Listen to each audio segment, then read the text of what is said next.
It's on the tail end of 2020, and it's been quite a year. And amidst the daunting challenges facing all of us, we've seen some unprecedented collaboration between the private sector and government.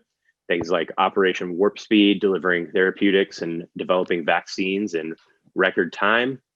Sure, you may have seen Gilead's therapeutic remdesivir was just approved by the FDA last week. We have multiple vaccines in phase 3 clinical trials pending approvals. You've seen the Defense Production Act being used to secure ventilators, PPE, and other critical supplies during the early stages of the pandemic. And it's been a breakout year for the space economy, with crewed missions launched to the ISS, companies entering the public markets, and big advancements in space logistics and other launch technology. And so to discuss this landscape of public and private collaboration, we have a stellar group of leaders from 3 very unique companies here with us today. I'm going to introduce each of them and let them give a brief introduction on themselves and their company.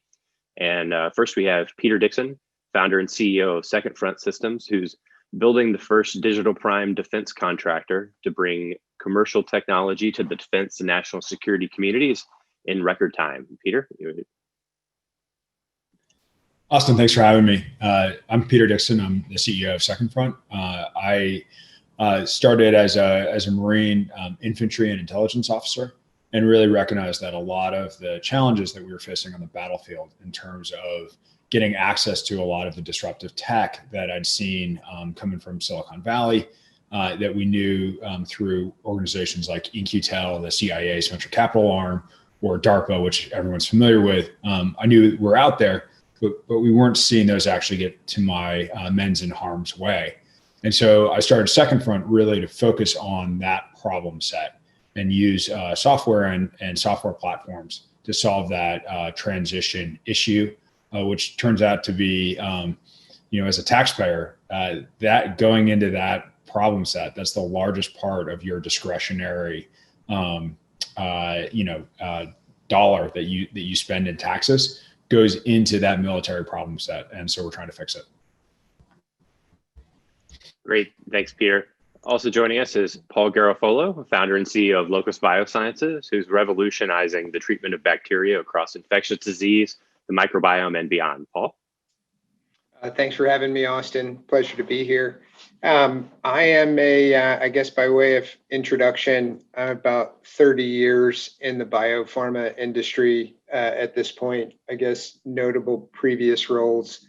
I was the chief technology officer at Patheon Pharmaceuticals, now a pretty big division of Thermo Fisher, and head of manufacturing and supply and CIO for Valiant Pharmaceuticals prior to that. Locus is a company that we started about 5 years ago. We're the worldwide exclusive owners of a technology called CRISPR-Cas3. Cas3, unlike Cas9 that most people are familiar with, instead of working like a pair of genetic scissors for gene editing, Cas3 is much more like a Pac-Man and is used to drive programmed cell death. And so we use our technology to essentially selectively remove bacteria from the human body. We're working on a pipeline of assets that selectively remove pathogens from the body, both in the infectious disease arena and the microbiome. So thanks again for having me, Austin. Looking forward to the conversation. Thanks, Paul. And we also have Chris Kemp, who's the founder and CEO of Astra, who's reshaping how the space industry works to enable a wave of innovation in low Earth orbit. Chris? I apologize for not having a virtual background here. I think our secure version of Zoom is somehow preventing me from updating that setting. Our company was founded about 4 years ago with the mission of delivering a new generation of small satellites into low Earth orbit. We've seen over the past few years, numerous companies develop small satellites that either are connecting things, observing things, or another, in many ways, making things better here on Earth. And this is the beginning of we believe a huge transition in the space economy from a legacy of very large, expensive satellites and very large, expensive rockets to a a whole new generation of constellations of very small disposable satellites that are largely being developed by a whole new generation of companies. So our mission really is to dramatically increase access to low Earth orbit by mass producing a disposable rocket. So you can kind of think of a rocket 50 times smaller than a Falcon 9, manufactured like a car for a few $100,000. And we're building a production facility just outside of San Francisco to mass produce initially hundreds and then thousands of these rockets a year and launch them globally from a completely new automated portable launch system that we can set up anywhere in about 24 hours. So exciting times in the space industry, and we're excited to build a really exciting platform here to really open up low Earth orbit for a new generation of businesses. Thanks, Chris. And lastly, I'm Austin Walne. I'm a partner at ARTIS Ventures, and we're early stage investors focused on breakthrough technologies, particularly at the convergence of tech and life sciences. So I think we'll just jump right into it. Peter, why don't you we'll start with some of the basics for the audience who may not be as familiar with the idea of collaborating with government. Could you talk about what is dual use technology and how does that differ from companies that sell to government as their primary customer? Yeah, for sure. So if you really look at the history of Silicon Valley, as some of us may know, the military actually really funded what was originally kind of Silicon Valley. So in 1952, when Stanford was looking to increase rents in the area to go away from basically orchard farmers and start getting more expensive tenants, they stood up Stanford Research Park in 1952 and actually built it to look like a middle school in case the whole idea of Silicon Valley didn't work out. They were going to sell it as a middle school to the county. The first companies that came into there were companies that had to do with radar, and were really military companies along with, say, like Hewlett and Packard and other sort of early pioneers in Silicon Valley.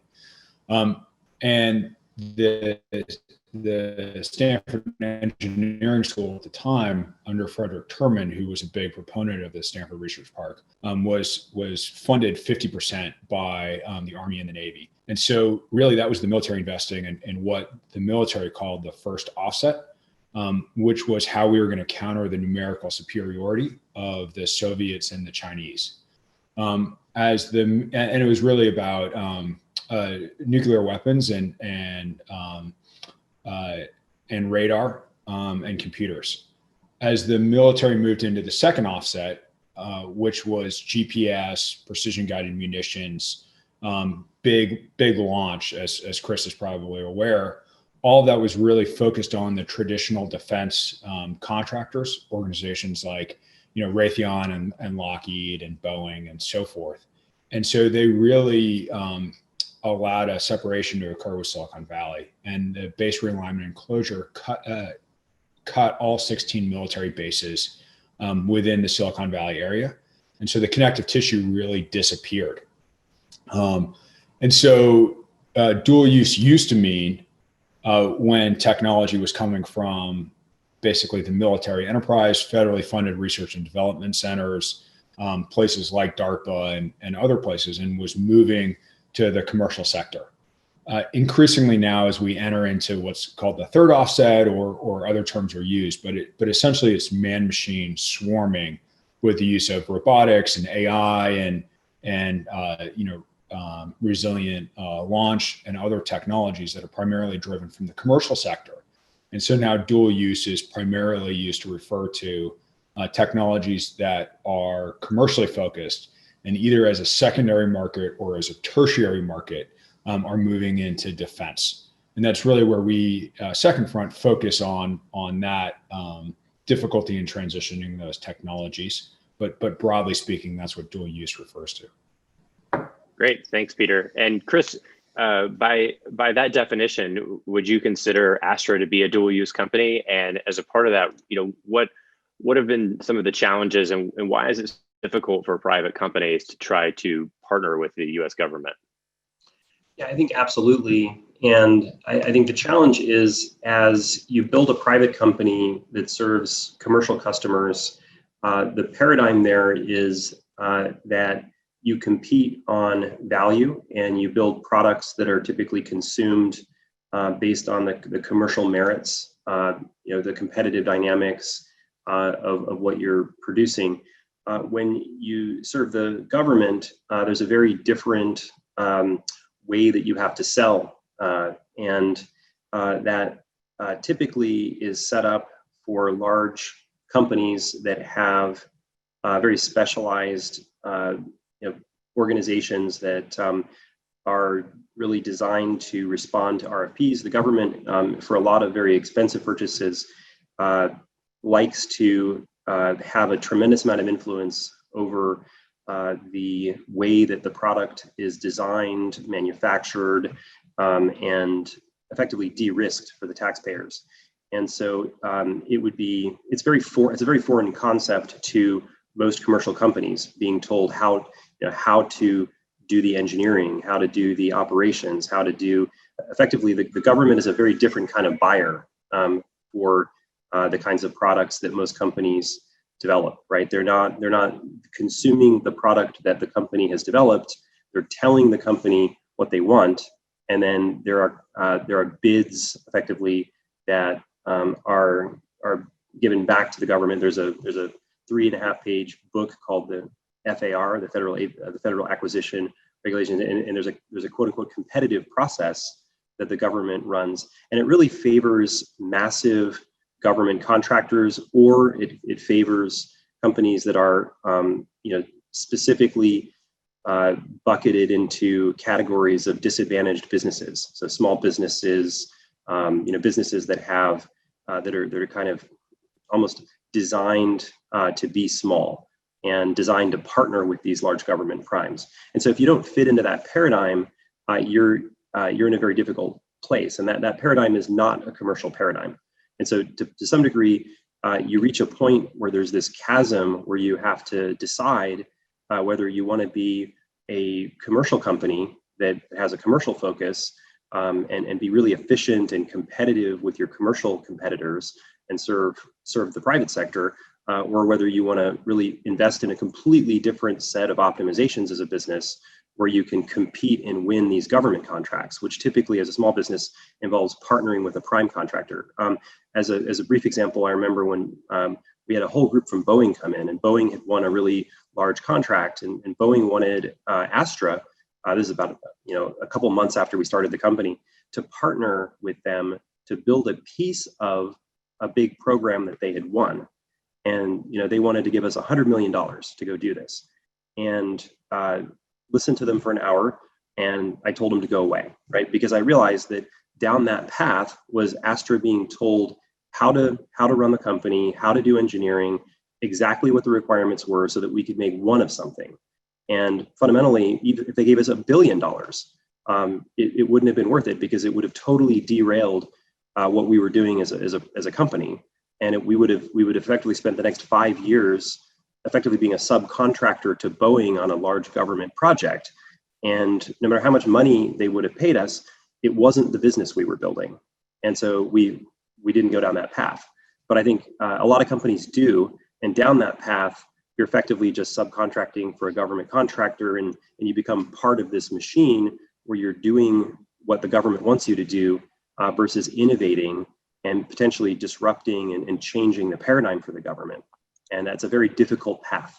SpaceX did it. Very few companies cross that chasm, that valley of death, that allows really the government to change the way that it consumes or really changes what they buy fundamentally. Well, thanks, Chris. That was very helpful. Paul, you have had, and Locus have had a bit of success recently breaking through a bit of that chasm to partner with the government. Could you talk a little bit about that partnership, and especially about the government agency that you're collaborating extensively with? Because I think the audience out there might be a little bit less familiar, despite this group's pretty significant impact on the country. Yeah, sure. Happy to.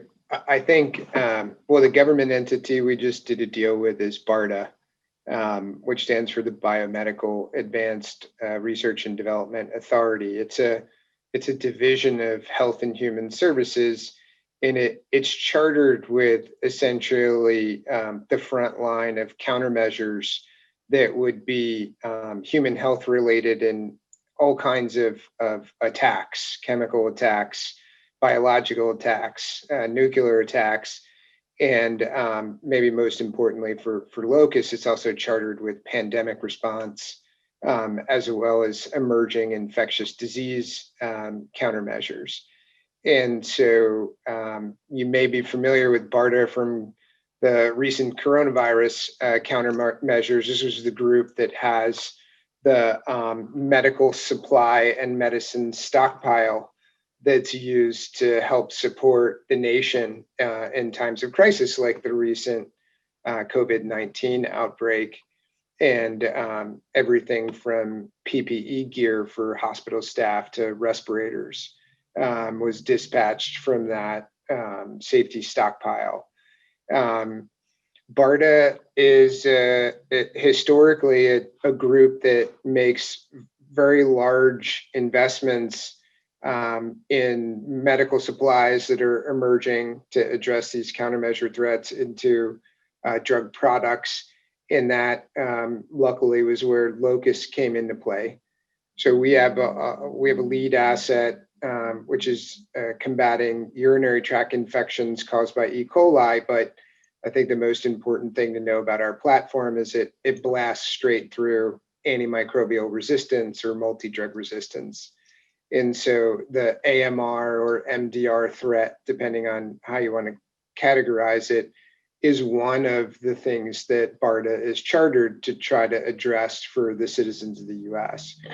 And so we were able to enter into a $140 million joint co-development program to advance that asset through to approval for commercial use.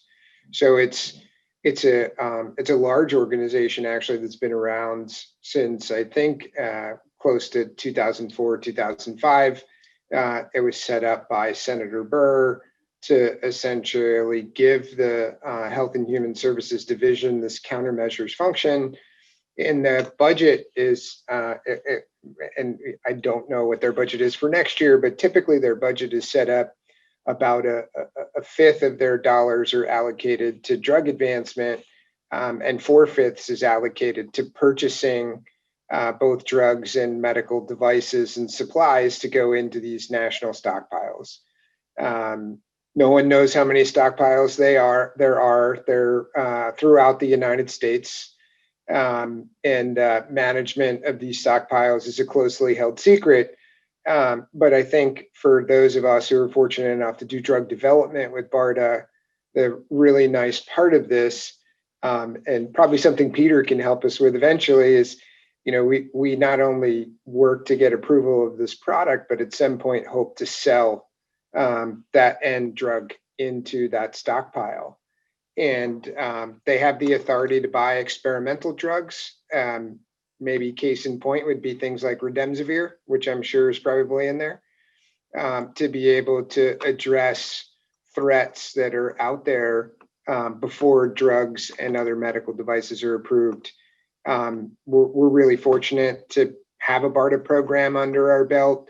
It gives the company really great flexibility to be able to advance its lead asset through to a revenue generation stage. I suppose it's a little different than crossing the normal valley of death, which was certainly earlier in our history. But drug development is typically a 10-year, $1 billion pursuit.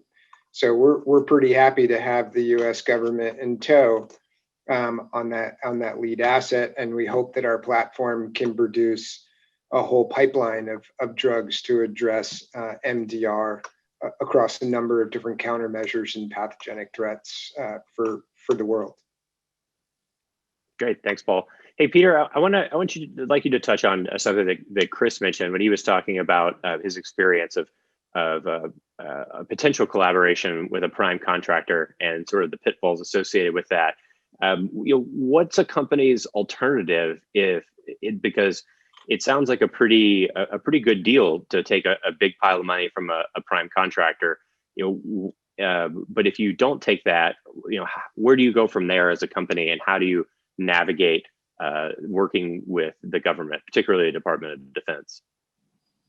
Yeah, so I went from basically the battlefields of Afghanistan and Iraq to leading a project in Ciudad Juarez in Mexico to essentially combat the rates of cartel violence. And it was considered to be one of the murder capitals of the world at that time in 2010. And we put together a project with Northern Command money to basically create a secure tip line, create more information sharing between our two countries, do some other things from a technology perspective to help try and get the violence under control, and basically put that together as a project. And then, as a young Marine officer, basically went in and essentially doubled the budget for what we might need, put it out for bid, and big defense contractors responded, and none of them came in within the budget that we had proposed. They were asked for an enormous amount of money, and more money than we had, even though we had a lot. And so I started working at that time with folks at DARPA and with In-Q-Tel, and really going in and figuring out what was in their portfolio, and for essentially pennies on the dollar compared to what we would have been getting otherwise, started getting cutting edge tech that we were able to bring into that really tricky scenario. And so I think that those two pathways have always been there. The military as a whole has struggled in part to really do prototyping and piloting well in the way that, for instance, In-Q-Tel has historically done it. Recently, that's changed. And so I actually was able to help with getting two organizations off the ground, and for instance, our CTO, Enrique Odi, was one of the co-founders of Defense Innovation Unit, which started out as experimental, and that's done an amazing job in transforming the piloting and prototyping. Likewise, AFWorks, which is the Air Force's innovation arm, has done a much better job at taking the small business innovation research budget, which was in large part trapped by these things called SIBR mills, where they were just putting in sort of requirement after requirement for science projects, which may have been good, but often ended up sort of on the shelf as what might be derogatorily called shelfware. And so those have really improved a lot on what's happening on the left-hand side of the equation. And just to be clear, when we're talking about the valley of death, what we essentially are talking about is the lack of funding and programmatic activity between those pilots and prototypes, where DIU or In-Q-Tel or DARPA, for instance, sit, and where most of the money then is kept by Congress and congressionally apportioned or authorized funding, which tends to go to a small set of big defense primes. And so breaking into that equation, I would say there's some nuance there depending on what you're trying to do. And if you're a venture capitalist who has a portfolio of mostly commercial technology that has military application, at least for the time being, you can basically be satisfied with what's on the left-hand side of that equation, and make sure that your companies are interfacing with Defense Innovation Unit and interfacing with AFWorks for the Air Force. As the Army's big innovation effort called Army Features Command comes online here in the next year or so, they're going to have a lot of money as well. And so we're going to be a big player also in that equation. So I'd take a look there in the not so distant future. If your company or your one of your portfolio companies is in fact trying to break into the other side of the equation, and they're trying to do it as a defense-focused company, or that's a big part of their business, at that point, now you actually need to start looking into, getting lobbyists or engaging the Hill or those other types of efforts on basically a 2-year planning cycle. But if you're a small dual-use company, after you find your mission fit, you especially if you've gone through a SBIR process or you've gone through what's called an other transaction process through a DIU. Both those come with, from a contractual perspective, a single source justification, which allows you to contractually get follow-on contracts. A bunch of the other barriers to transition, from security clearances to authority to operate to vetting for foreign ownership, control, and influence, are all things that we as a digital prime focus on. So we help take care of all of those barriers to transition for those dual use companies, so that we can, as a whole, rapidly increase the rate of transition from historically years down to sub 8 months, which we view as being necessary if we as a military and a country are going to be able to compete in a technology arms race with what the military calls near peer adversaries, basically, Russia and China. Great. There's been several mentions of DARPA by, I think, all of you at this point. Chris, Astra participated in the DARPA Launch Challenge, and that's a prize-based contest. There's the X Prize that's funded by nonprofits and governments, and there's other challenges and prize approaches. Do you think that's an effective way for government to spur innovation in an area of interest?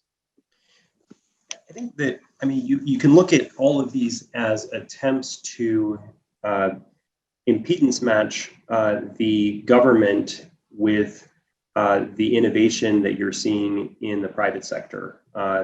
These are all, you look at Incatel, for example, there was an effort by NASA called Red Planet Capital. There's always the tension between does the government need to be doing this, and what's the purpose, right? And there's a lot of great private venture capital companies that do a great job of sourcing and investing in early stage businesses, but many of those businesses are there to create commercial companies, and venture capitalists are looking for outsized returns and companies that are going to pursue big markets, and most of those markets are consumer markets, not classified government markets that potentially serve a smaller market in total, but might have incredible strategic value to a mission of an agency. And so I think where those programs make sense is when there's something beyond just financial return that the government is looking for, and they're looking to potentially source new innovative technology from companies that they're not going to get as a subcontract or as a government contractor attempts to try to find that same technology.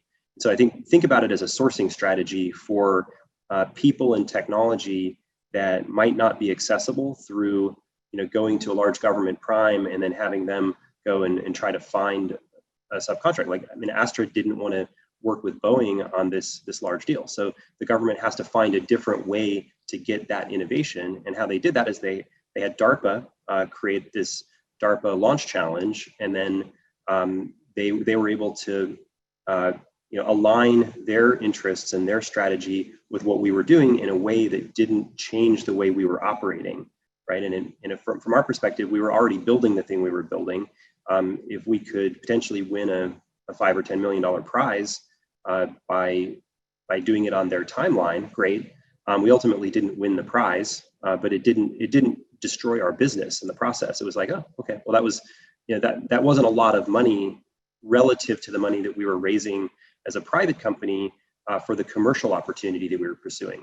So I think that the key is you've got, if you want to be in control of your destiny and have the opportunity to operate and execute and make the risk trades that you need to make as a private company, don't have most of your revenue come from the government, right? Because you're probably going to be winning government contracts that have a very strong bias towards the program and the product and the approach to delivering it to the government that the government tells you versus how you might approach it as a high-tech startup in Silicon Valley. And but I do think that these programs from DARPA, from AFWorks, we've won various SBIR things to develop portions of our technology. We just won a big AFWorks thing. We've gotten a lot of great traction with DIU, and these things have been incredibly additive because they validate what we're doing to our private investors. So when Astra is winning these contracts and winning these awards, it validates what we're doing is relevant to the government as a customer, and it isn't the chasm, right? I mean, we're still on this side of the chasm. Astra doesn't cross the chasm with the government until the government says, wow, we really need to rely on you for a capability, and here's a few $100 million over 5 years. And that is a really hard thing to win for the government, because you've got to demonstrate that the product works, that you can deliver the product, and that there's very little risk in how you're delivering it. Because on this side of the chasm, they're simply going to tell you what they want and how they want it, and you're going to do it that way. And that really traps you. It forces you down one of these two paths too early. And companies like SpaceX were very successful. Is they had enough private capital, and they had enough momentum on this side of the chasm to tell the government that if you want it, this is how you're going to buy it. And that is not an easy thing to do. Hey, Peter, Chris mentioned, another benefit of potentially working with the government besides the dollars, and that's validation for the private sector.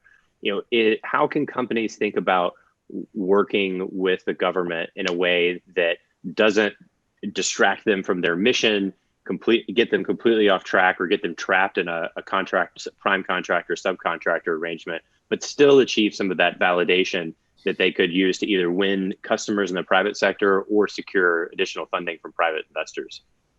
And Chris, feel free to jump in too if you have more thoughts on that. So, something interesting to understand here is just the incentive structure that's driving both sides of the equation here. So we just talk a little bit about some numbers here. And this speaks to, in part, why engagement with that venture-backed tech sector is so important for the military. So for venture-backed companies, right, you've got, they're bearing the downside risk for startups. And so as a result, those startups have sort of unconstrained profitability. Nobody's stopping them from charging whatever margins they think is appropriate and that the market will bear. They're also not constrained from a market perspective, because they're able to get to market relatively quickly with first minimal viable products and then iterating on top of that. If you're creating your technology like Chris was talking about under a defense contract, as in you're a defense prime or you're a defense sub, and you've taken that approach, the average IT delivery cycle for the Pentagon historically is 105 months. So it's 8 years. It means that technology is going to be obsolete before it is fielded. So that is the answer to what I couldn't understand as a Marine, is how are we spending, a multiple of all of the next, Western democracies combined on our military, yet I'm in Afghanistan and I'm on a level playing field with the Taliban from a technology perspective. That is sort of mind-boggling, right? We had small arms, they had small arms. We had airstrikes, they had IEDs, level playing field. And so fixing that problem is key, but it goes into understanding what the incentives are. And for the big primes, if they're being paid on a cost plus model, and you come in and you say, I've already built the solution and here it is, right? They're saying, well, we can't accept that. We're being paid to develop that. We have a division full of people who are building that. I'm not going to go fire that division full of people. And so you're saying, but I have it right here. I've already solved your problem, and they're not interested.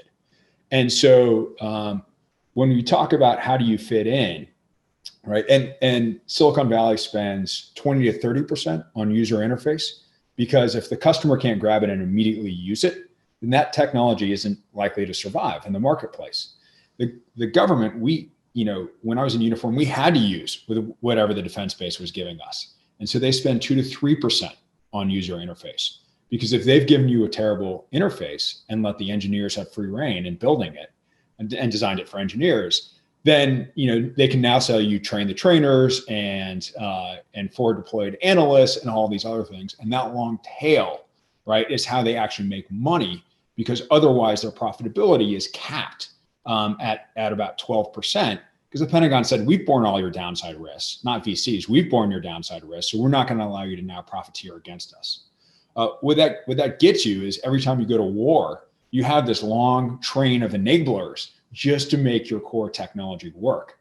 In the battlefield of the future, right, where we can get targeted just as easily as we can target our enemies, and it becomes a battle of signatures, that fundamental dynamic actually doesn't work, which is why fixing this is so important. So I'm sure that's interesting, but let me get to like the concrete question of how should companies actually engage with this, because it sounds probably daunting from the picture that we're all painting here. Look, it is possible. On the left-hand side of the valley of death, right, there are a number of good organizations, as we're saying, that you can engage with, principally among them Defense Innovation Unit, DARPA, In-Q-Tel, and AFWERX in particular. And the Army and the Navy will add their organizations into that mix, in the not too distant future as well. On the traditional prime side, the traditional primes are realizing that they need to actually disrupt themselves. Otherwise, folks like some of the VCs on this call are going to fund competitors that have enough money to basically levitate themselves over that valley of death, and then can lobby or sue their way in and catastrophically disrupt some of these primes. And so these primes need to disrupt themselves. And one of the big ways that they're doing that is working through the major defense acquisition programs with new entrants into the prime ecosystem like Second Front, where we build software factories. And those, in our case, secure software factories can rapidly ingest technology from the commercial sector, can onboard them and posture them for government use, and then can feed them into those major defense programs. And that's modified COTS, or commercial off-the-shelf technology that is ingesting, which means we're not telling the commercial sector, you must build X. We're taking the technology where it's at and simply turning it sideways and painting it green for military usage. Hey, Paul, I think it'd be a good point for you to jump in, because you're in a kind of a unique place, because your company has signed both a major partnership with the government, but also with the largest pharmaceutical company in the world, which, when you look at scale comparisons, is on par with a defense contractor in sort of size, might as an organization. But what was unique, and maybe what was similar about navigating that partnership with both extremely large private enterprise and with government? Yeah, so what Austin's referring to is in January of 2019, we struck an $800 million deal with Janssen, J&J, to advance two assets that were not our lead asset. And we've spent the better part of the last 2 years executing on that contract and sort of systematically getting pretty large chunks of that 800 million. I mean, it's funny that the deal process is fairly similar. It takes a year to 2 years. There's tons of rounds of diligence, and each level of diligence is sort of with a different layer of the business, so to speak. And I think the process is so long that you also have to advance your technology through those discussions. You can't be really sitting still over a 2-year course of time. They're expecting you to execute on all of those pieces. But I think what's different, there's some semblance of desire to understand on the government side that the business is going to be a going entity when they're done giving you all of the money. Whereas on the commercial side for Johnson & Johnson, after the technology diligence was complete, a lion's share of the focus is on the commercial opportunity, the markets you could reach, the penetration tactics to get into that market, and so on. So there's I think, a little bit of difference inside of that commercial focus, but surprisingly, at least to date, the sort of onerous nature, or maybe that's a strong word, but the sort of the breadth of involvement from both a major pharmaceutical company and the U.S. government is really quite similar. Major checkpoints every quarter, monthly checkpoints with sub-teams on sub-teams. I think, J&J, we probably have in the neighborhood of 12 sub-teams. By the time we're done really fully ramping up the BARDA deal, I'd imagine we'd have at least 6 or 7. And so, my sense of it is that level of complexity just demands that you be organized and that you strongly can execute. And provided that you can, and you've set up your company to be able to systematically knock down your milestones, you should be able to not only be successful inside of those deals, but I think as well, you should be able to expand them.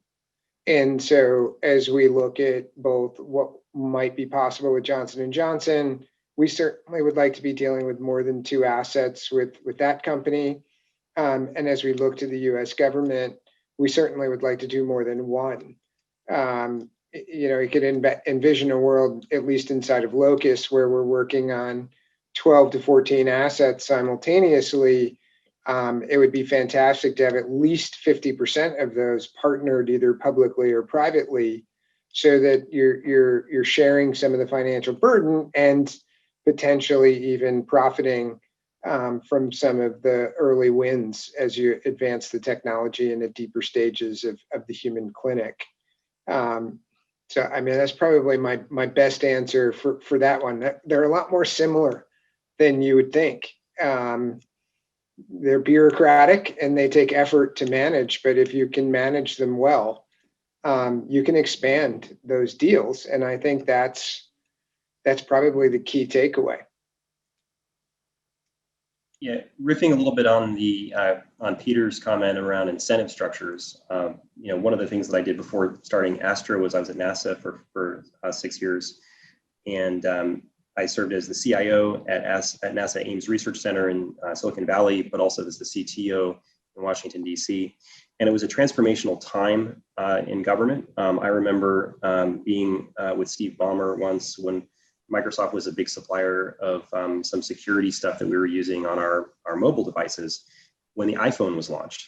And at NASA, it's an interesting agency because you have a lot of scientists, but you also have a lot of military-like space operations people. And it's as an organization, we have to bring together these pretty opposing cultures and things. And so we would have these scientists that were largely funded through grants and things, and didn't have a strong allegiance to the agency because most of their money and funding actually didn't even come from NASA. They just had facilities there. So they would bring in iPhones. And so, one of the interesting exchanges I had with Ballmer was, we were not getting from Microsoft what we needed in terms of the technology. And so our on the mobile stuff, and we were having folks come in and just bring iPhones in and start using them in the organization. And they would justify this because it solved the problem.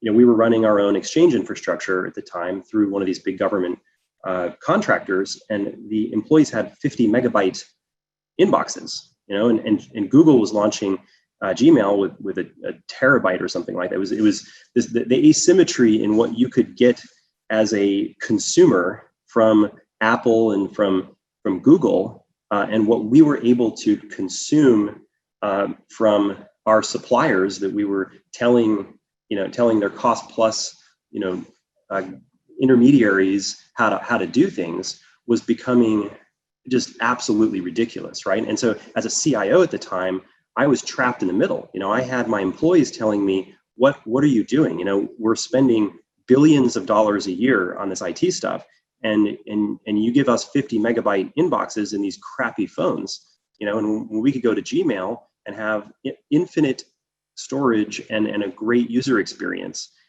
And so it really takes that tension building up to the point where there has to be a disruption for the government to change how they thought about things. And at the time, there was a program called FedRAMP created, where we were able to break through the barrier of how do we trust cloud technologies, and how do we get the government in a position where we can assure the security and the reliability of the system, because the incentives there are different, right? And the government really wants to make sure that taxpayers' money isn't being wasted.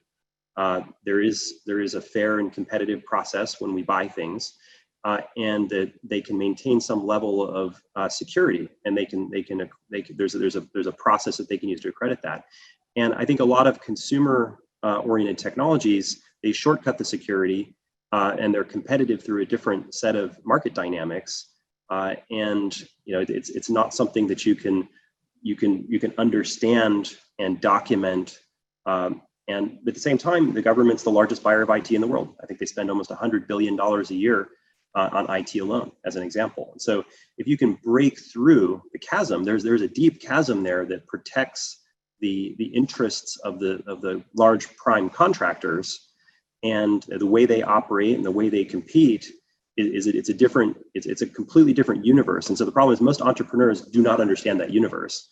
And so the chasm there are riches on the other side of it, but those riches are protecting that chasm. Think of it as a moat that protects the primes, and they love it, right? And they want the chasm to be deeper, because it is their protection from all these innovative companies that are coming and trying to disrupt them.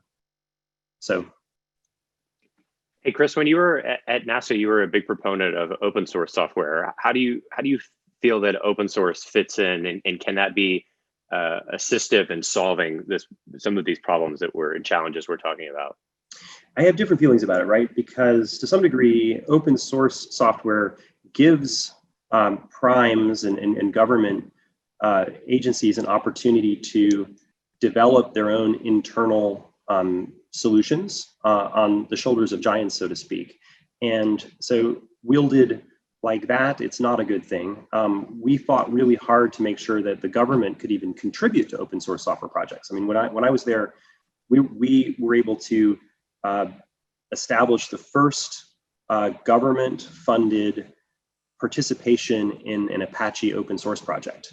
Because the issue with software is that if the government is paying, if taxpayers are paying government contractors to contribute to an open source software project, I mean, that's declaring war on the concept of the taxpayers are investing their dollars in a contract which was won by a company to develop proprietary technology for the government, right? And there are other liability issues around, well, what happens if taxpayer money goes to develop some code and that code ends up in a hospital, and then the hospital kills a patient, and then the government has infinite liability for that. And so there are some issues around the way indemnification and liability works in open source software license agreements that we had to work through. But I think open source is something that I've said that if we did this right as a country, 100% of taxpayer money that went to develop software would be open sourced. If it's our money paying to develop the technology, why isn't it all open sourced? Unless it's national security classified stuff, right? I mean, that's an interesting way to think about it. Public money should go to develop technology for the public good. We spend tens of billions of dollars a year developing proprietary closed source technology that is used by these governments, or is used by these government contractors to simply make more money. And I have a philosophical moral problem with that. But Peter, how does the Department of Defense think about open source, and have they become more open to using it in recent years, or even contributing to it? They have. It's not necessarily all good either. In part, it now has come to a degree where the government's they used to just be comfortable paying for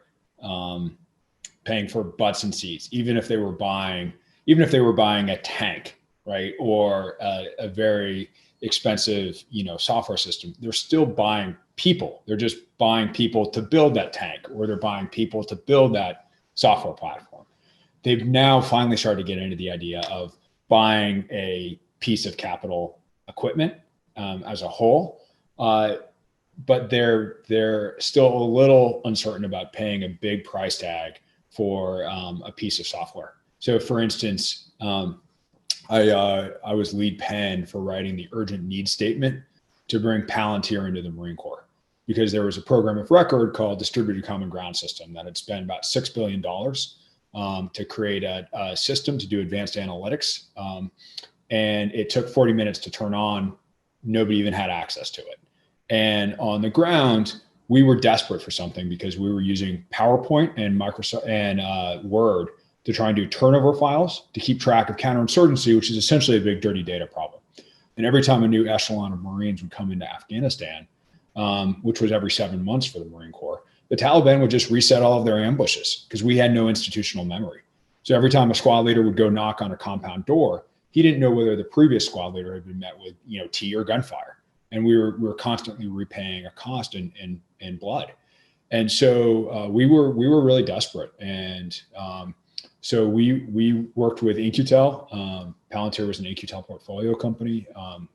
We wrote an urgent needs statement to get it in. And 8 months later, we had it across all echelons in Afghanistan with reach back support to the US. And we did that by getting congressionally apportioned money that had been in these innovation units, like the ISR task force, the Intelligence, Surveillance, and Reconnaissance Task Force. So something specifically set up by Congress to sort of fix these problems. That was 19 million. And what did everybody say? They were like, oh, the Palantir is super expensive from a software perspective. It's like, on what planet? On what planet is that the case? Compared to how much we've spent for this system of record that hasn't actually delivered anything. And so I would just say, on open software, or really on anything, the DoD has almost gotten to a point where, they're trying to do some of that open source software or other things in replacement of paying commercial vendors big price tags for software. And so I'd say that's the last mental bridge that the DoD needs to cross. One additional warning that I would just have to the VCs and the companies here is, when we're highlighting the innovative organizations to work with, unless it is sort of very much a sideshow, I would be very careful about working with other governmental or DoD organizations, because they are very comfortable, because they don't necessarily understand that your company, is worried about runway, and is worried about payroll, and is worried about keeping the lights on. They will consume a lot of your time and bandwidth if you let them. So doing cooperative research and development agreements, or some of these other things, and thinking or participating in military exercises, doing some of these other things is not necessarily a pathway to any sort of near-term revenue. And so I would just put a lot of caution about trying to figure out whether you are in fact on a bridge that gets you somewhere, or whether you're engaged in a cul-de-sac. And the military calls this sort of hacking a traditional process. If something has not been hacked to better be able to deal with startups, I would say probably do not engage, because over time, through Byzantine bureaucracy and the primes and the moat that Chris was talking about, that process has been designed to exclude you.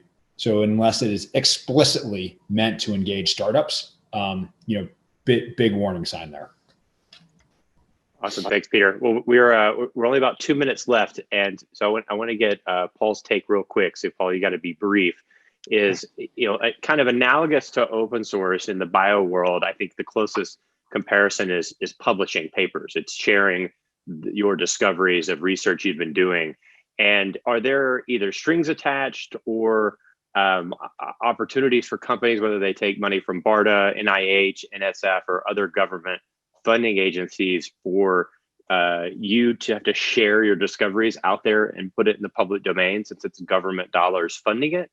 Or do those dollars come sort of free and unencumbered, and you can use them for your intended purpose, of developing your I science. think so for the larger contracts, I think that's negotiable as to what you want to do. I think for some of the smaller contracts, it's not.